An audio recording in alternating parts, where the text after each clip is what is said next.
ইপিনে বিলাসীপাৰা আৰক্ষীৰ গুণ্ডাগিৰি অচি টুকুল বৰৰ বিৰুদ্ধে গুণ্ডাগিৰিৰ অভিযোগ উঠিছে। ডাম্পাৰ চালকক লকআপত ভৰাই মাৰপিটৰ অভিযোগ উঠিছে। অচিৰ গুণ্ডাগিৰিক লৈ এতিয়া আৰক্ষী অধীক্ষকক এজাহাৰ দিয়া হৈছে।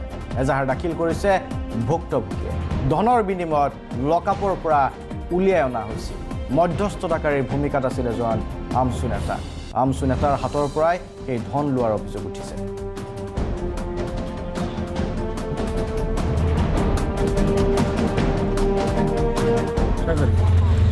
কালি সন্ধ্যাবেলা বিলাসীপাড়া এক গাড়ি মাল নছি। মাল আনার পরে মানে এক মাস্টারের বাড়িতে খালি করলাম মালটা।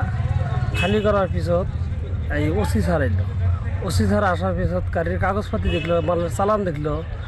দেখার পরে বিলাসীপাড়ার ওসি ইয়া এই পথে মাল খালি করার পিছত আমাকে নিয়ে গেলো থানায়, নিয়ে লকআপ করলো। লকআপ করার পরে মার এই আগেই এসে ফিল্ডে এসে মার দিল। গাড়ির কাগজপাতি দেখার পরে মানে আমাকে দিল একটা থাপ্পড় দেওয়ার পিছনে একটা দিল নাতি দেওয়ার পিছনে দিল মানে আমার ঠ্যাঙ্গে একটা বাড়ি দিল। দিয়ে মারপিট করে থানায় নিয়ে গেল। থানায় নিয়ে যাওয়ার পরে আমাকে লকআপ করলো। করার পিছত মানে ডিমান্ড করলো 1 লাখ টাকা। এইগৰাকী হৈছে গৌতম আদানী।